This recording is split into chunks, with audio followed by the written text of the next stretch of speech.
Implantation के इन 10 दिनों में अगर आपने सही केयर की तो प्रेगनेंसी में प्रॉब्लम नहीं आती है, आप माँ बन सकती हैं। इम्प्लांटेशन के दिन कौन से होते हैं, उन दिनों में क्या करना है, खाना पीना, रहन सहन, ये सारी बातें आपके लिए उपयोगी हैं अगर आप बेबी प्लानिंग कर रही हैं, नेचुरली हो चाहे IVF हो। इम्प्लांटेशन केयर तो आपको करनी ही होगी।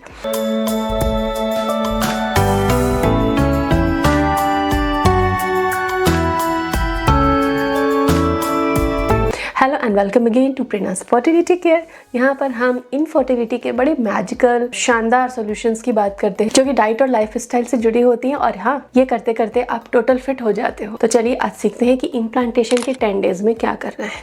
जब ओव्यूलेशन होता है तो वो एक विंडो होती है 5-6 दिन की, एक विंडो मानी जाती है, फर्टाइल विंडो, और उस दौरान ओव्यूलेशन होता है। तो वो जो विंडो खत्म हो जाती है तो तब से लगाकर पीरियड्स आने तक कुछ 10 दिन से 14 दिन के बीच का समय होता है आपके पास। तो ये 10 to 14 डेज है, इसको हम 2 वीक वेट पीरियड भी कहते हैं।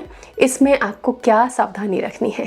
सावधानी नंबर 1 कि आपकी नींद डिस्टर्ब नहीं होनी चाहिए। 7 से 9 घंटे आपको वन स्ट्रेच में अच्छे से सोना है। क्यों सोना है? सोने से नंबर 1 तनाव कम हो जाता है। नंबर 2, आपके बॉडी में प्रोजेस्टेरॉन बढ़ने में हेल्प मिलती है, जो कि आपके स्थापित हुए हुए गर्भ को नरिश करता है, यूट्रस की लाइनिंग को मजबूत करता है, मोटा करता है। तो रिलैक्सेशन के लिए सबसे ज़्यादा जो ज़रूरी चीज़ है वो है नींद। कोई थेरेपी यहाँ काम नहीं करती अगर आपने नींद अच्छी नहीं ली है।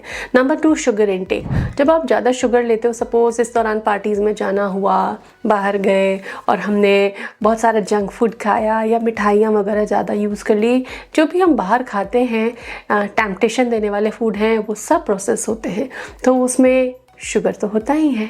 तो सिंपल कार्ब्स हम बहुत ज़्यादा जब ले लेते हैं तो ये प्रोटीन और फैट के मेटाबॉलिज्म को डिस्टर्ब करते हैं, और साथ ही यूट्रस का जो टोन बनता है, यूट्रस की जो थिकनिंग आती है इम्प्लांटेशन के टाइम पे, आपकी बॉडी जो हार्मोन प्रोड्यूस करके यूट्रस को तैयार करती है, ये यूट्रस के टोन को डिस्टर्ब करता है आपका शुगर इनटेक।